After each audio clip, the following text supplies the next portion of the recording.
تو میں بات دوبارہ شروع کرتا ہوں. آج ہم نے جو 31st سیشن اپنا اس کے اندر میں شروع کر رہا ہوں, یہ جو 31st سیشن ہے اس کے اندر ہم نے بات کرنی ہے آپ کے ساتھ جو ہے ہوفسٹیڈ گلوبل کلچرز کے اوپر. ہوفسٹیڈ گلوبل کلچرز کے اوپر ہوفسٹیڈ نے پوری دنیا کے کلچرز کو آپس میں کمپیئر کیا. تو آپ کہیں گے سر ورلڈ کلچر کو یا پوری دنیا کے کلچرز کو کمپیئر کرنے کا فائدہ کیا ہوا؟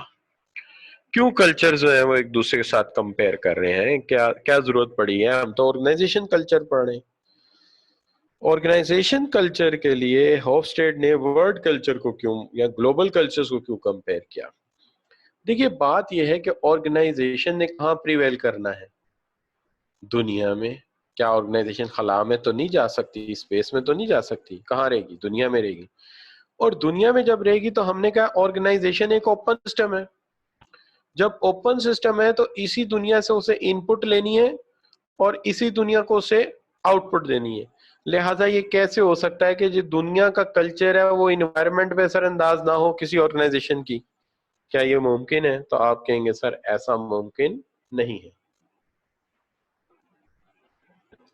جو بھی دنیا کے کلچر ہیں, جو بھی دنیا کے کلچر پریویل کرتے ہیں, وہ جس جگہ آرگنائزیشن ہوگی وہاں کا کلچر اس کو متاثر ضرور کرے گا.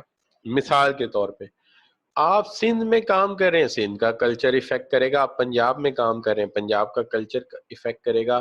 آپ بلوچستان میں چلے جائیں گے, بلوچستان کا کلچر امپیکٹ کرے گا.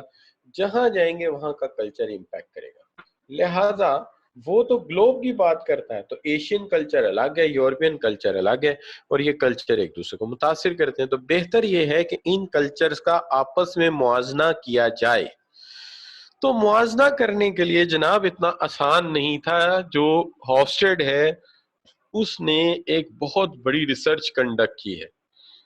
آپ یہ کہہ لو کہ اس بیچارے نے بڑی محنت کی ہے, اور بڑی محنت کر کے اس بندے نے ایک کویشچنر فل کروایا. اور یہ جو کویشچنر اس نے فل کروایا ہے یہ اس نے پوری دنیا سے فل کروایا. یعنی کہ آپ یہ کہہ لو کہ 1,00,000 ورکر سے 1,00,000 لوگوں سے ایک کویشچنر فل کروایا. وہ کویشچنر جو ہے لکیلی اس کو موقع مل گیا تھا اس طرح سے کہ آئی بی ایم پوری دنیا میں پھیلی ہوئی تھی. تو آئی بی ایم کے ہر جگہ پھیلے ہوئے نیٹ ورک کو اس نے یوز کرتے ہوئے 1,00,000 لوگوں سے کویشچنر فل کروایا. 1,00,000 لوگوں سے کویشچنر فل کرانے کے بعد اس نے پوری دنیا کے یا گلوب کے جتنے بھی کلچرز ہیں ان کا آپس میں موازنہ کیا. موازنہ کرنے کی وجہ سے ایک جو دیکھیے, اچھا اس میں تقریباً 5 ٹریٹس ہیں, 5 فیچرز کمپیئر کیے گئے ہیں. جو 5 فیچر ٹریٹس کیے گئے ہیں ان کا آپس میں موازنہ نہیں ہے, ہر ایک کا الگ ایکسپلینیشن ہے. یعنی 5 پوائنٹ ہے, میں 5 پوائنٹس کو الگ الگ ڈسکس کروں گا. جیسے یہ دیکھیے یہاں پہ تصویر ہے, ایک معاشرے ہیں جو انڈیویجولزم کا شکار ہے. میں اس کو اگر اردو میں لکھوں تو میں یہ کہوں گا کہ کچھ معاشرے ہیں جو انفرادیت کا شکار ہیں, اور کچھ معاشرے ہیں جن کا سارا نظام جو ہے وہ کلیکٹیوزم سے چلتا ہے. میں انک چینج کر لیتا ہوں چونکہ ریڈ بیک گراؤنڈ ہے تو آئی ول یوز بلیک انک. اچھا, تو یہاں پہ جو ہے اجتماعیت پسندی ہے. ٹھیک ہو گئی جی بات. تو یہ کلیکٹیو ہے, اور یہ معاشرہ جو ہے وہ انفرادیت پسند ہے. یہاں پہ جو لوگ ہیں وہ زیادہ تر جو ٹرم یوز کرتے ہیں آئی, میں بڑا ایک الگ انسان ہوں, میں دوسروں سے منفرد ہوں, میرے جیسا کوئی اور انسان نہیں ہے, میرے کچھ اپنے خیالات ہیں, وہ خیالات دوسروں سے ملتے نہیں ہیں. تو یہ ایسا معاشرے میں جہاں ایسے لوگ پائے جاتے ہیں ہم کہتے ہیں یہ انفرادیت پسند معاشرہ ہے. یہ لوگ بڑے عجیب و غریب زندگی گزارتے ہیں, یہ ساری زندگی اکیلے ہی گزار دیتے ہیں, بلکہ یہ کہتے ہیں کہ ساری دنیا میں کوئی دوسرا ایسا میل ہے تو فیمیل نہیں بنی, فیمیل ہے تو میل نہیں بنا جو کہ ان کے ساتھ لائف پارٹنر بن سکے. تو یہ زندگی اکیلے ہی گزار دیتے ہیں. دو طوطے پال لیے، دو کتے پال لیے، دو بلیاں پال لی، تو یہ اکیلے ہی زندگی گزار دیتے ہیں. یورپ اور امریکہ میں اسے کہتے ہیں one member family. One member family. اب ہم کہتے ہیں ون ممبر فیملی کا نام کیسے دے دیا آپ نے؟ تو وہ اس کی لاجک یہ بتاتے ہیں کہ بھائی ٹوتھ پیسٹ تو خریدتا ہے، گاڑی بھی خریدتا ہے، ٹیوب بھی خریدتا ہے، ٹی وی بھی خریدتا ہے، تو فیملی بن گیا نا ہمارے لیے. تو بزنس کے حوالے سے یہ ون ممبر فیملی ہے، لیکن فیملی تو ہے، گھر ہے، بار ہے، ہر چیز ہے. تو یہ زندگی ایسے گزار دیتے ہیں. ان میں انڈیویجولزم جو ہے بہت زیادہ. ٹھیک ہے، تو یہ اینگلو سوزان کلچرز کے لوگ ہوتے ہیں، یہ زیادہ امریکہ میں ہیں پرٹیکولرلی، تو یہ ان کے اندر یہ بہت زیادہ یہ چیزیں پائی جاتی ہیں. ساؤتھ امریکنز میں کہتے ہیں کہ ایسا نہیں ہے، لیکن بہرحال ہمیں اس کو اس طرح نہیں لے کے چلنا چاہیے. یہ ایسے معاشرے ہیں جو کلیکٹیوزم کا شکار ہیں، یہ ہمیشہ وہی کی ٹرم یوز کرتے ہیں، ہم کی ٹرم یوز کرتے ہیں. ایسے معاشرے ہیں جہاں پر اب باقی معاملات تو الگ، نماز بھی پڑھنی ہے تو نماز تم باجماعت پڑھو گے تو زیادہ ثواب ہے، اور اگر تم اکیلے پڑھو گے تو کم ثواب ہے. یعنی اس قدر زیادہ یہاں کلیکٹیوزم کی اہمیت ہے. تو یہاں کلیکٹیوزم جو ہے اس قدر اہم ہے کہ اگر تم اکیلے نماز پڑھو گے تو ثواب کم ملے گا، اور اگر تم اکٹھے نماز پڑھو گے باجماعت تو ثواب زیادہ کماؤ گے. اب یہ جو معاشرے ہیں، ابھی میں نے یاد ہے ایک تھیوری میں نے کہا تھا مجھے یاد کرائیے گا، انڈیویجولزم اینڈ کلیکٹیوزم میں آگے جا کے ڈسکس کروں گا. ابھی بات ہو رہی تھی جیپنیز کا کمپیریزن. جیپنیز کا کمپیریزن کس کے ساتھ؟ امریکنز کے ساتھ. جیپنیز کا کمپیریزن امریکن کے ساتھ. جیپنیز کا جب کمپیریزن کرتے ہیں ہم امریکن کے ساتھ، تو کچھ بچے کہہ رہے ہیں کہ I check McDonald is 10th top brand. ہاں، میں نے 100 ٹاپ 100 میں کہا تھا بچوں، تو ٹاپ 100 میں میکڈونلڈ 10واں ہے. ٹھیک ہے، اچھی بات ہے، آپ نے چیک کیا، یہ تو بڑی اچھی بات ہے. اور کے ایف سی 86 کافی اچھی لیول پہ ہیں، ٹاپ 100 میں تو ہے. گڈ. اچھا، کچھ بچے کہہ رہے ہیں کہ ہماری آج سیمولیشن ہے 330 پہ، 330 پہ. تو بیٹا وہ اس میں اب میں کچھ نہیں کر سکتا، پوری کلاس کیسے میں چھوڑ سکتا ہوں، وہ ریکارڈنگ مل ہی جاتی ہے آپ کو. اچھا، میں بات کر لیتا ہوں آپ سے بچوں کے جو ہے آپ کا ابھی بات کرتے ہیں باقی ایشوز کے اوپر. تو بات یہ آ گئی کہ ابھی میں بات کر رہا تھا جب جیپنیز اور امریکنز کے کمپیریزن کی، تو آپ نے دیکھا کہ امریکہ کے ہاں یا امریکن تھوڑے انڈیویجولسٹک ہیں. تو اس لیے انہوں نے کہا یہاں فیصلے فرد پہ تھوپ دیے جاتے ہیں، کام فرد سے لیا جاتا ہے. لیکن جاپان کی جب باری آتی ہے تو وہاں کلیکٹیو رسپانسبلٹی آتی ہے، پوری ٹیم کی ذمہ داری آتی ہے. تو یہاں سے بھی ایک فرق نظر آ گیا آپ کو انڈیویجولزم اور کلیکٹیوزم کا. بہرحال ہم مختصر کرتے ہیں، انفرادیت پسند معاشرے وہ ہیں جہاں پر انسان ایز اے فرد اپنے آپ کو ریکگنائز کرتا ہے، میں ایک خاص انسان ہوں، میرا ایک علیحدہ مقام ہے، میری ایک اپنی سوچ ہے. لیکن کلیکٹیوزم کے جو معاشرے ہیں وہاں پر عام طور پہ یہ ہوتا ہے کہ لوگ اجتماعیت پسند ہوتے ہیں، اکٹھے چلتے ہیں، کلیکٹیو اور ٹیم ورک میں کام کرنا زیادہ پسند کرتے ہیں. اب اس کو میں نے آپ کے انٹرسٹ کے لیے میں نے گوگل سے جو ہے نا وہ گوگل امیج سے یہ لیا تھا امیج. تو اس کے اندر ایک ریسرچ ہوئی ہے جس کے اندر جو ان کی ریسرچ ہے اسی کو انہوں نے پریزنٹ کیا تھا نا آرٹیکل یا کہہ لیجیے تھیسس، ان کا پی ایچ ڈی کا تھیسس تھا. اس میں سے یہ ایک گراف بنا ہوا تھا جو میں نے وہاں سے لے لیا. اس میں دیکھیے پاکستان کلیکٹیوزم میں بڑا ہی اوپر نظر آ رہا ہے مجھے. دیکھیے یہ ٹاپ پہ ہے تقریباً، یہ دیکھیے یہاں پہ جہاں میں نے نشان لگایا ہے نا، تو ورٹیکلی ہے نا یہ کلیکٹیوزم، اور یہ دیکھیے نیچے کیا ہے، نیچے انڈیویجولزم ہے. تو انڈیویجولزم اگر آپ دیکھتے ہیں تو یہ دیکھیے نیچے سب سے کیا ہے، امریکہ ہے. تو امریکہ جو ہے وہ انڈیویجولزم میں نیچے نظر آ رہا ہے اور پاکستان اوپر نظر آ رہا ہے. اس لحاظ سے دیکھا جائے تو امریکہ اور پاکستان دونوں اپوزٹ ایج پہ کھڑے ہیں. پاکستان کلیکٹیوزم میں وہ اوپر ہے، اور امریکہ جو یو ایس اے جو ہے وہ انڈیویجولزم میں یہ نیچے چلا گیا. ٹھیک ہے، اور ہمارا روایتی حریف جو ہے انڈیا، وہ یہ نظر آ رہا ہے آپ کو کہیں ہمارے سے تو بہرحال پیچھے ہے، بہت پیچھے ہے کلیکٹیوزم میں. اچھا بچوں، تو ایک تو یہ چیز آپ کے حوالے سے میں نے آپ کے ساتھ شیئر کی کہ کچھ معاشروں میں انفرادیت پسندی ہے اور کچھ معاشروں میں اجتماعیت پسندی ہے. تو ہمارا معاشرہ کلیکٹیوزم میں پایا جاتا ہے اور امریکن جو ہے انڈیویجولزم میں پائے جاتے ہیں. اب آگے آ جاتی ہے انسرٹینٹی اوائیڈنس. پہلی بات تو یہ ہے کہ آپ کے ذہن میں ابھی کیوس آپ نے پڑھ کے آئے ہیں. کیوس کی حالت میں جو لوگ اچھے پرفارم کرتے ہیں وہ تھریٹ کو کس میں کنورٹ کر دیتے ہیں؟ اپرچونٹی میں. تو کیوس میں جو لوگ اچھا پرفارم کرتے ہیں they convert the threat into opportunity. اب مسئلہ یہ ہے کہ کچھ ایسے کنٹریز ہیں جہاں پہ انسرٹینٹی جو ہے اس کا اوائڈنس بڑا ہائی ہے، اور بعض معاشرے ایسے ہیں جہاں پہ انسرٹینٹی اوائڈنس بڑا لو ہے. تو کیا مطلب ہے اس کا؟ مطلب یہ ہے کہ جہاں انسرٹینٹی اوائڈنس ہائی ہے وہاں پر اگر کوئی اللہ نہ کرے ایسی خبر آ جائے کہ کل جنگ ہونے والی ہے، کل کوئی دنیا میں پتہ نہیں کون سا بڑا فلڈ آنے والا ہے یا ارتھ کوئک کے چانسز ہیں، تو جہاں انسرٹینٹی اوائڈنس ہائی ہے وہاں کے لوگ نارمل کام کرتے رہتے ہیں، نارمل کام کرتے رہتے ہیں، وہ اپنی روٹین کو فالو کرتے رہتے ہیں اور وہ بالکل بھی اس سے پریشان نہیں ہوتے. جیسے وہ دیکھا نا ٹائٹینک ڈوب رہا تھا، تو میں وہ مووی دیکھ رہا تھا، تو ایک میوزیشین تھا، وہ باقی سب کو یہ کہہ رہا تھا چھوڑو یار فکر مت کرو تم میوزک بجاؤ. وہ آخر تک میوزک بجاتے رہے، بندے ڈوب رہے ہیں انہیں فکر ہی کوئی نہیں، میوزک بجا رہے ہیں، تو وہ روٹین فالو کرتے ہیں. اچھا، اور جہاں انسرٹینٹی اوائڈنس لو ہے وہاں پر اگر کوئی بری خبر آ جائے کہ کل یہ ہونے جا رہا ہے یا یہ پریشانی ہونے جا رہی ہے، تو وہاں پر کیا ہوتا ہے جی، وہاں پر لوگ گھبرا جاتے ہیں، پریشان ہو جاتے ہیں، اور وہ جو ہے وہ انتہائی زیادہ وہ کیا کہہ سکتے ہیں کہ وہ صدمے میں چلے جاتے ہیں، ان کے ہاتھ پیر پھول جاتے ہیں، وہ ایب نارمل بیہیو کرتے ہیں، اپنا روٹین کام بھی کر نہیں پاتے. تو اب دو طرح کے معاشرے ہوئے، ایک میں انسرٹینٹی اوائڈنس ہائی ہے جہاں پر اگر کچھ برا ہونے جا رہا ہے، کوئی بری خبر آئی ہے تو لوگ نارمل بیہیو کرتے ہیں، اور دوسرا ایسا ہے جہاں پہ اگر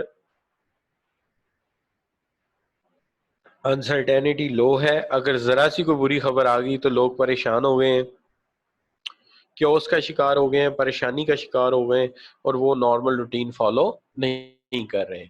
تو اگر تو یہ صورتحال ہے پھر تو آپ کا انسرٹینٹی اوائڈنس ہائی ہے. ایسے معاشرے زیادہ تر پروسیجر کو فالو کرتے رہتے ہیں، ٹھیک ہے جی، رولز کو فالو کرتے رہتے ہیں، اور وہ اپنی زندگی میں جمے رہتے ہیں. اچھی بات ہے. لیکن دوسری طرف فرانس اور جاپان کے لوگ ہیں بیچارے، اگر ذرا سی انسرٹینٹی آ جائے تو وہ سوچ میں پڑ جاتے ہیں اب ہم اس غیر یقینی صورتحال سے کیسے نپٹیں. اس کا نتیجہ یہ ہوتا ہے کہ یہ اس کو انتہائی کیوس کی سچویشن مانتے ہیں اور سوچتے ہیں کہ اس کا حل کیا ہوگا، اور حل سوچنے جب جاتے ہیں تو بہت ساری انوویشن کر دیتے ہیں، بہت ساری کریٹیوٹی کر دیتے ہیں. تو یہ وجہ ہے کہ یہ قومیں زیادہ کریٹو ہو جاتی ہیں چونکہ انسرٹینٹی کو پسند نہیں کرتی. تو انسرٹینٹی جب آتی ہے، تھریٹ جب آتی ہے، یہ زیادہ محنت کرتے ہیں، اور زیادہ محنت ہونے کی کرائسس میں سے ہمیشہ نہ صرف نکل کے آتے ہیں بلکہ ہر کرائسس کے بعد پہلے سے زیادہ اچھے ہو جاتے ہیں.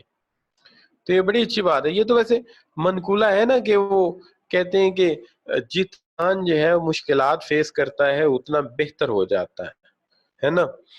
تو یہ بھی ایک بات ہوتی ہے. تو آئی ہوپ کہ آپ کو سمجھ آئی ہوگی کہ انسرٹینٹی اوائڈنس جو ہے جن ملکوں میں ہائی ہے وہاں پہ لوگ روٹین فالو کرتے ہیں، پروسیجر فالو کرتے ہیں، سسٹم فالو کرتے ہیں، کل جو بھی برا ہونے جا رہا ہے انہیں پرواہ نہیں ہوتی اس کی. لیکن فرانس اور جاپان کی مثال دیتا ہے کہ وہاں پہ انسرٹینٹی کو ریڈیوس کرنے کے لیے بڑا پیسہ لگایا جاتا ہے. تو جہاں غیر یقینی صورتحال پیدا ہوتی ہے وہ سوچ میں پڑ جاتے ہیں، اس کا حل یا اس کا سلوشن ڈھونڈتے ہیں، تو بہت زیادہ نئے نئے خیالات، نئے نئے سلوشن ڈھونڈ کے لاتے ہیں، جس کی وجہ سے انوویشن اور کریٹیوٹی ان کے ہاں بہت زیادہ ہے. ٹھیک ہے نا. میں ایک دن ادھر فیروزپور روڈ پہ دیکھ رہا تھا، تو وہاں ایک پارکنگ سسٹم ہے، وہ پارکنگ ٹاور ہے، وہ جیپ اٹھا کے اوپر لے جاتے ہیں، کار اٹھا کے اوپر لے جاتے ہیں، جب کو ضرورت پڑتی تو لفٹ کے ذریعے نیچے آ جاتی.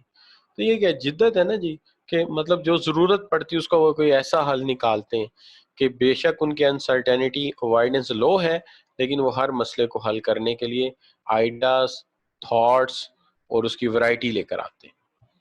تو یہ ہو گیا بچوں، دو چیزیں ہو گئی. بعض معاشروں میں انڈیویجولزم ہے، بعض میں کلیکٹیوزم ہے. انڈیویجولزم انفرادیت پسندی ہے، کلیکٹیوزم جو ہے وہ اجتماعیت پسندی ہے. اور کچھ معاشروں میں غیر یقینی صورتحال کو بڑے آرام سے لیا جاتا ہے، وہ اپنی روٹین فالو کرتے ہیں، پروسیجر فالو کرتے ہیں.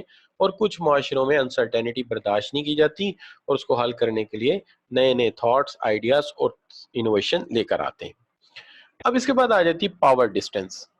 پاور ڈسٹینس اگر آپ میرے سے کہیں کہ سر اس کا کوئی آسان ترجمہ بتا دیں تو میں اس کا آسان ترجمہ یہ بتا سکتا ہوں کہ پاور ڈسٹینس کا مطلب ہے امیر اور غریب کا فرق. امیر اور غریب کا فرق. آسان الفاظ میں بتا رہا ہوں، شاید یہ ایگزیکٹ ترجمہ نہ ہو اس کا، لیکن میں اسے آسان کرنے کے لیے لکھ رہا ہوں کہ امیر اور غریب کے فرق کو ہم کہتے ہیں پاور ڈسٹینس. اچھا، اب یہ جو پاور ڈسٹینس ہے، آپ اگر یہ کہیں کہ یہ امیر اور غریب کا فرق ہے تو آپ اس کو پاور ڈسٹینس کو اس طرح لے سکتے ہو کہ یہ بھی دو ایکسٹریم ہے. ایک جگہ ہائی ہے، ٹھیک ہے جی، ایک جگہ ہائی ہے تو میں پورا ہائی لکھ دیتا ہوں. ایک جگہ ہائی ہے تو دوسری جگہ لو ہے. کچھ ملکوں میں ہائی ہے، کچھ میں لو ہے. جن ملکوں میں ہائی ہے وہاں پر امیر اور غریب کا گیپ بہت بڑا ہے. رچ اور پور میں فرق بہت زیادہ ہے. آپ کہیں گے سر کوئی مثال دے دیں کہ کیا فرق ہے. امیر اتنا امیر ہے کہ وہ رولز رائس گاڑی چلا رہا ہے. امیر اتنا امیر ہے کہ وہ رولز رائس گاڑی چلا رہا ہے. اور غریب اتنا غریب ہے کہ اس کے پاس بریڈ اور بٹر بھی نہیں ہے. بریڈ اور بٹر بھی نہیں ہے، سائیکل بھی نہیں ہے. تو امیر اتنا امیر کہ رولز رائس چلا رہا ہے اور غریب اتنا غریب ہے کہ اس کے پاس بریڈ اینڈ بٹر بھی نہیں ہے. یہ جو آپ تصویر دیکھ رہے ہیں جو اوپر میں نے لگائی ہوئی ہے، یہ میکسیکو کی ہے. یہ امریکہ کے ساتھ ایک کنٹری ہے. ان کے بھی حالات ایسے ہی ہیں. ایک امیر آدمی ہے، وہ لکسس کار چلا رہا ہے، یہ لکسس کار کا ٹیگ ہے. اور غریب کا یہ حال ہے کہ یہ عورت بیچاری اپنے بچے کو نہلا رہی ہے اس پانی سے جو پانی بچ گیا ہے گاڑی کو دھونے کے بعد، یعنی کار واش کرنے کے بعد جو پانی بچ گیا اس کے ساتھ اپنے بچے کو نہلا رہی ہے. تو یہ غریب اور امیر کا اتنا فرق ہے. تو یہاں ہائی ڈسٹینس ہے غریب اور امیر میں. لیکن کچھ ملک جو ہیں وہ وہاں پہ جو پاور ڈسٹینس ہے وہ بہت تھوڑا ہے.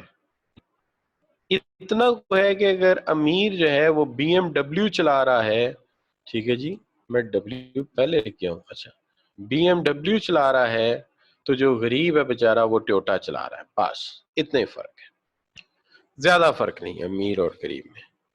تو اب جب امیر اور غریب میں فرق جو ہے وہ تھوڑا ہوگا تو اس کا معاملہ جو ہے آپ کہیں گے سر یہ تو سمجھ آ گئی کہ ایک ملک ایسے ہیں جہاں امیر اور غریب میں فرق زیادہ ہے. امیر اتنا امیر ہے کہ رولز رائس چلا رہا ہے اور غریب اتنا غریب ہے کہ بیچارہ روزی روٹی کے ہاتھوں بیٹھا ہوا ہے. اور دوسری طرف دیکھتے ہیں تو امیر اور غریب کا فرق جو ہے وہ زیادہ نہیں ہے. ایک جرمن گاڑی چلا رہا ہے تو دوسرا جاپنیز ٹویوٹا چلا رہا ہے، کوئی زیادہ بڑا فرق نہیں. آپ بتائیں اس سے بزنس کو کیا فرق پڑتا ہے؟ بزنس کو یہ فرق پڑتا ہے کہ جو ہائی پاور ڈسٹینس کے ملک ہیں وہاں پہ لوگ جو ہیں ان کو اگر کہا جائے کہ تم لو پروفائل رول ایکسپٹ کرو تو لوگ کر لیتے ہیں. لو پروفائل رول ایکسپٹ کر لیتے ہیں. مثال کے طور پہ وہاں پہ آپ کسی سے کہیں کہ تم سویپر بن جاؤ، بن جائے گا. کسی سے کہیں تم ڈرینیج کلینر بن جاؤ، گٹر صاف کرنے والے بن جاؤ، وہ بھی بن جائے گا بیچارہ. کسی سے کہیں گے تم مالی بن جاؤ، کسی سے تم کہو گے کہ جناب تم جو ہو نائب قاصد بن جاؤ، وہ بن جائے گا. لیکن جو جہاں پاور ڈسٹینس لو ہے، امیر اور غریب کا فرق کم ہے، وہاں پہ جا کے کسی سے کہیں گے کہ جناب آپ ایسا کریں کہ آپ ذرا میرا واش روم دھو دیں، تو وہ کہے گا کہ گند تو نے ڈالا ہے تو دفع ہو، تو دھو جا کے، مجھے کیا مصیبت پڑی میں تمہارا گند دوں. اگر آپ کسی کو ویٹ اٹھانے کے لیے کہیں گے وہ کہے گا میری کمر خراب ہو جائے گی، میں ویٹ کیوں اٹھاؤں، تم اٹھاؤ، تمہارا ویٹ ہے. میں تمہاری صندوق کیوں اٹھاؤں، تمہارا جو ہے سوٹ کیس کیوں اٹھاؤں، اپنا سوٹ کیس خود اٹھاؤ تم. اچھا ہاں، اگر اٹھوانا ہے تو مجھے اس کے لیے اکوپمنٹ لا کے دو. کوئی ٹول لا کے دو جس کی مدد سے, اور انہیں سیفٹی بیلٹ بھی لا کے دو ذرا. تو اس کا مطلب یہ ہے کہ یہاں پہ لو پروفائل رول لوگ ایکسپٹ نہیں کرتے. وہ کہتے ہیں کہ لو پروفائل رول کیوں ایکسپٹ کریں, ہم بھی تو آخر انسان ہیں.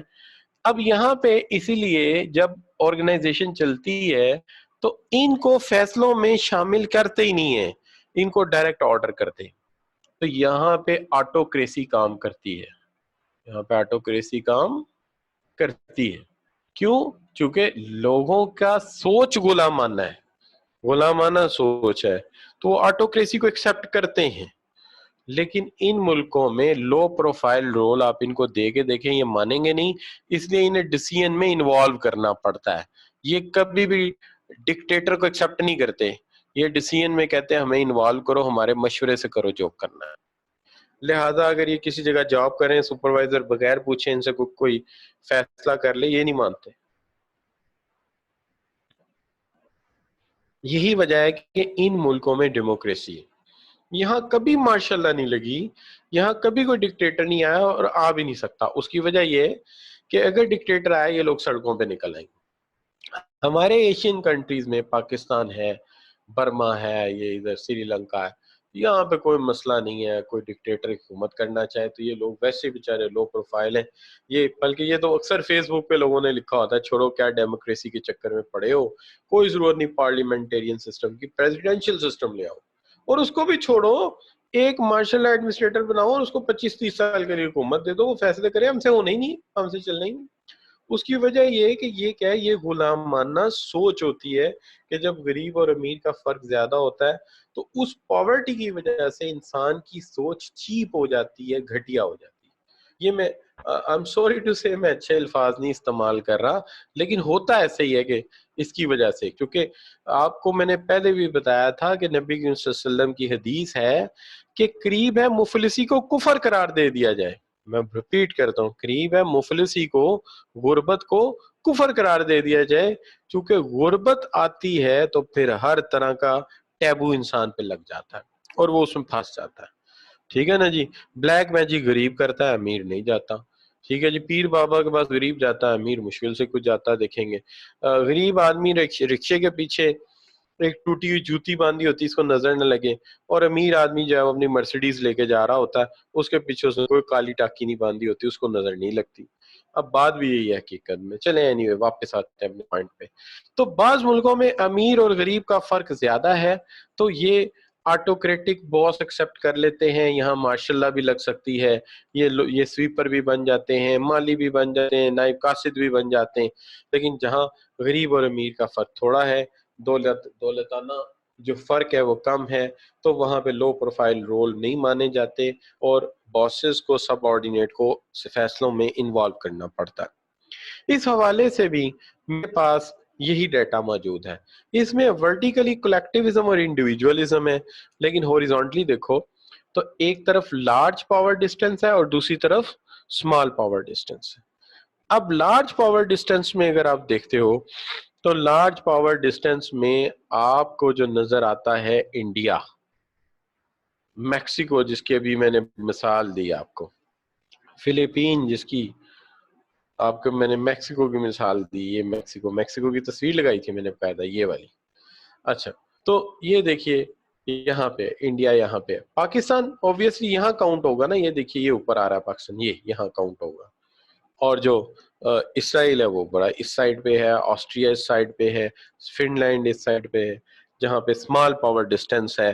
اور امریکہ, اگر پاکستان دیکھیں امریکہ اس طرف ہے, پاکستان تھوڑا سا اس طرف ہے, اتنا زیادہ فرق نہیں ہے. امریکہ اور پاکستان میں بھی جو ہے امیر اور غریب کا فرق بہت زیادہ ہے. ہاں البتہ آپ یہ سمجھیں کہ پاکستان میں تو ہر غریب بہت ہی غریب پیچھے رہ گیا, لیکن امریکہ میں یہ پاور ڈسٹینس زیادہ ہونے کی وجہ کہ امیر بہت زیادہ امیر ہو گیا ہے, امیر بہت زیادہ امیر ہو گیا. تو یہ ایک مسئلہ ہے. اینی وے, لیکن بہرحال میں پاور ڈسٹینس کے اعتبار سے انڈیا بہت پیچھے ہے ہمارے سے, ہم ان سے آگے ہیں یہاں پہ, اور جو فن لینڈ اسرائیل وہ ہمارے سے آگے ہیں. ڈینمارک تو بہت ہی آئیڈیلی یہ ہے آپ کے سامنے جی. اچھا بچوں, اب یہ ہو گیا جی ہمارا جو کمپیریزن تھا. اب یہاں پہ 3 کریکٹر مکمل ہو گئے, 5 کرنے تھے مجھے تو 3 مکمل ہو گئے, چوتھا چل رہا ہے مسکولینٹی اینڈ فیمینٹی. اچھا مسکولینٹی ایک ایسا معاشرہ ہے جہاں پر مرد جو ہے وہ حکومت کرتے ہیں، مین ڈومینیٹنگ ہے، یہ ہر چیز پہ پاور اور position, toughness of desire, material wealth, یہ ہر چیز اپنے کنٹرول میں رکھتے ہیں. مثال دی گئی ہے جاپان کی. تو جاپان جو ہے وہ ایک ایسا ملک ہے جہاں پر سی ای او بھی مرد ہی ہوتا ہے، عورت سی ای او نہیں بن سکتی، آرمی چیف نہیں بن سکتی، پرائم منسٹر نہیں بن سکتی. ٹھیک ہے جی. جبکہ یہاں پہ ایک چیز جو ہے وہ یہ ہے کہ اختیار سارا مرد اپنے پاس رکھنا چاہتے ہیں اور پاور اور پوزیشن اپنے پاس رکھنا چاہتے ہیں. اس کی آسان سی اگزامپل یوں دی جا سکتی ہے کہ ایک آدمی پلاٹ خریدتا ہے اور پلاٹ خریدنے کے بعد وہ اس کے اوپر چار دیواری کراتا ہے اور باہر ایک ٹیگ لگاتا ہے کہ یہ پلاٹ محمد سلیم کا ہے اور برائے فروخت نہیں، تاکہ لوگوں کو پتہ چلے یہ پلاٹ میرا ہے.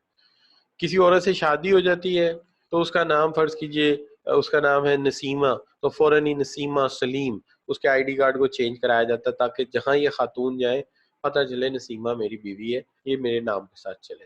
تو یہاں پہ مسکولائن کلچر میں مرد ڈومینیٹنگ ہوتے ہیں اور تمام میجر ڈیسیژن مرد کرتے ہیں.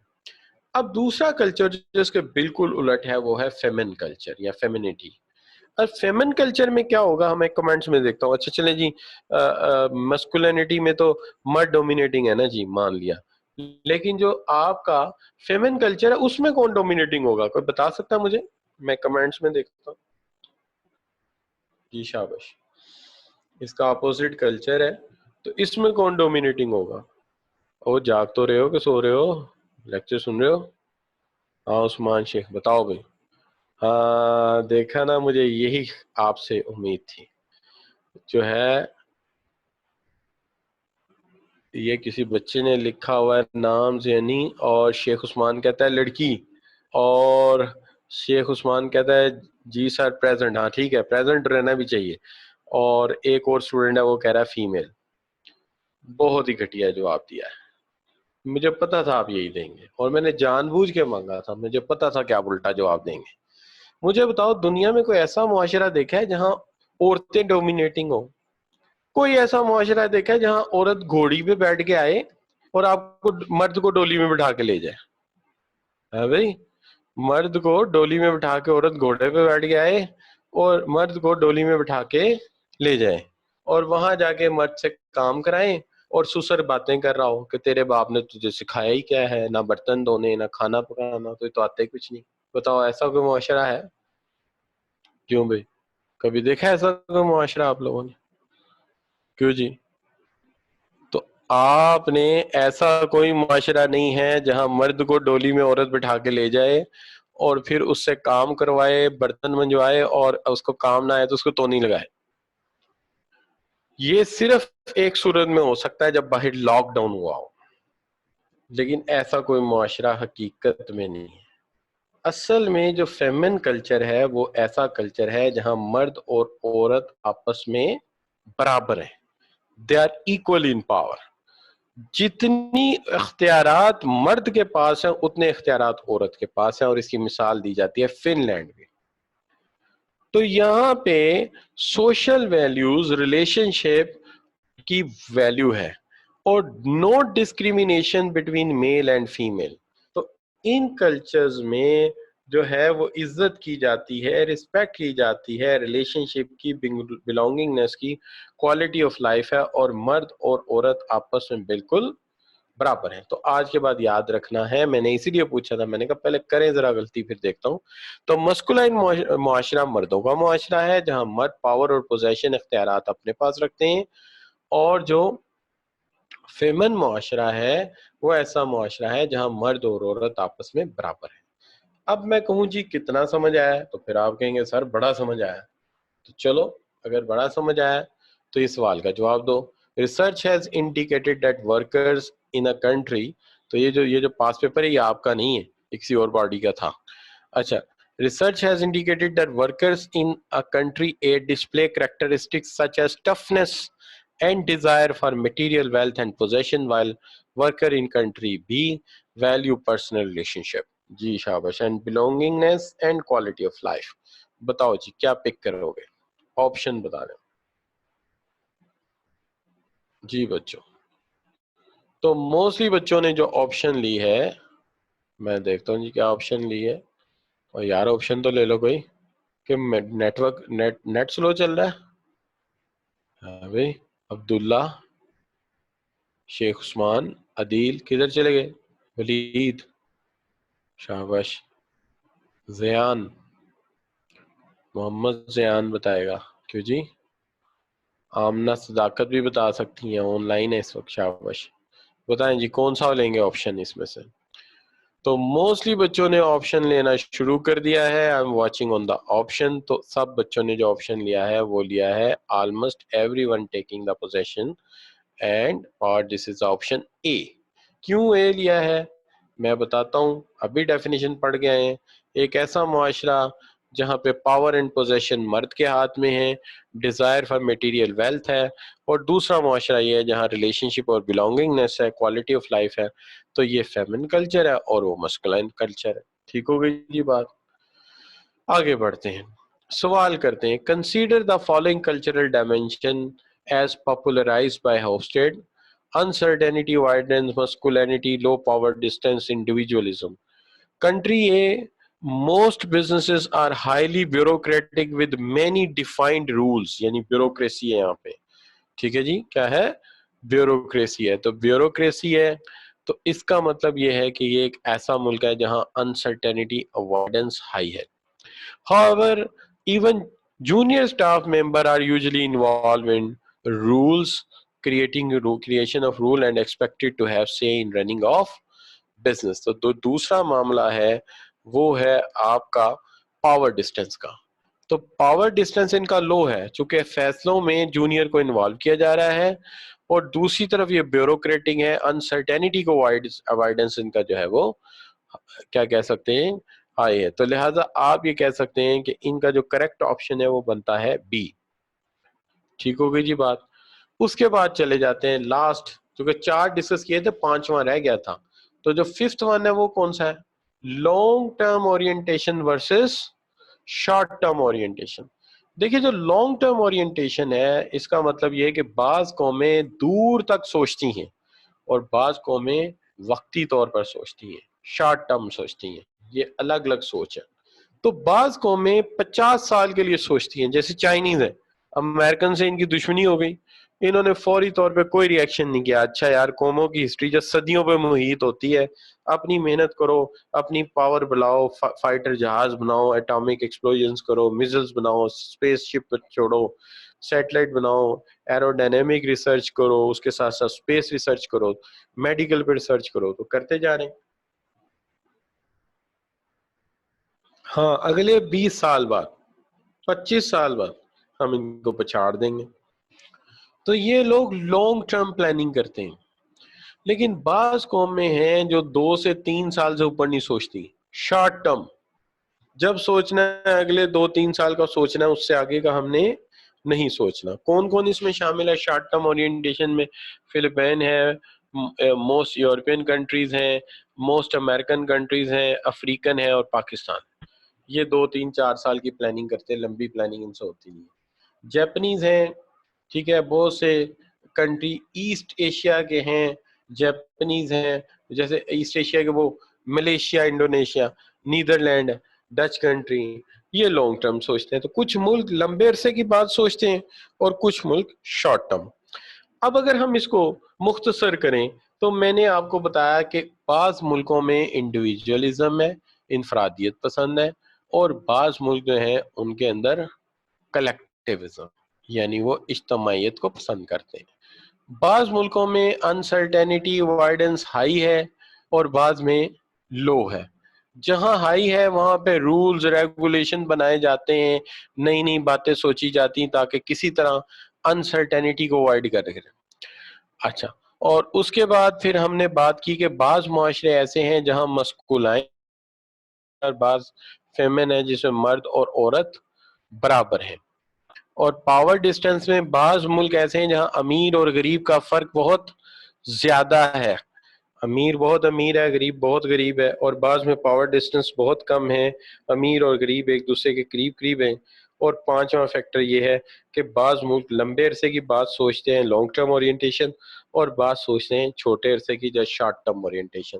تو اگر آپ دیکھیں تو یہاں پہ ہم نے ہوفسٹیڈ کے جو تھیوری اسے مکمل کر لیا. تو آپ مانیں گے کہ واقعی سے ہی کمپیریزن کیا اس نے دنیا کے مختلف کلچرز کا. تو یہاں پہ آ کے آج کا کام میں وائنڈ اپ کر دیتا ہوں. آرگنائزیشن کلچر فنش ہو گیا. اگلے لیکچر میں انشاءاللہ میں نیگوسیشن اینڈ کمیونیک شیئرنگ کے اوپر میں بات کروں گا. تو میں آج کے لیکچر کے اوپر آپ کے کمنٹس چاہتا ہوں. تو تحریم نے تو کہہ دیا ہے کہ آج کا لیکچر بہترین تھا, اور باقی یہ ہے کہ عثمان کی عدیل کی رائے باقی ہے. شاباش. اسامہ بھی کہہ سکتا ہے کوئی بات. اسامہ حسن. اچھا بچوں, آؤٹ اسٹینڈنگ, آل گڈ. ٹھیک ہے بچوں, تو پھر آپ کی رائے کا احترام کرتے ہیں. Thank you very much for appreciation. تو انشاءاللہ اگلے ہفتے آپ سے ملاقات ہوگی. ایک کام جو ضروری ہے وہ یہ ہے کہ آج میں آپ کی سلائیڈز جو ہے نا وہ ساری کی ساری پی ڈی ایف میں کنورٹ کر کے اپلوڈ کر دوں گا سارے کلچر کی. اس میں سے ایک آدھ میں نے کی تھی, باقی میں نے نہیں کی. تو میں ابھی تھوڑی دیر میں بیٹھ کے یہ کرتا ہوں. ٹھیک ہو گیا بچوں؟ ابھی تھوڑی دیر میں سوؤں گا, نیند بڑی آ رہی ہے مجھے, تو سو کے اٹھتا ہوں تو پھر بات کرتا ہوں. اس لیکچر کا میرے ٹائم ہے 2:30 سے 3 تک, 4 تک کا. اکثر اس میں نیند آ رہی ہوتی ہے, لیکن پھر بھی میں بڑی ہمت مار کے پڑھا لیتا ہوں آپ کو. اب میں تھوڑی دیر سوؤں گا, عصر کی نماز پڑھ کے پھر انشاءاللہ تھوڑی دیر بعد آپ سے اس فارورڈ کر کے آپ کو میسج کرتا ہوں. آپ کے واٹس ایپ گروپ پہ بھی کروں گا, آپ کے گوگل کلاس روم پہ کروں گا, اور اس کے علاوہ مس عروج کو میں سینڈ کر دوں گا, تو وہ پھر آگے ای میل بھی کروا دیں گے آپ کو. اوکے بچوں, نائس, تھینک یو, اللہ حافظ.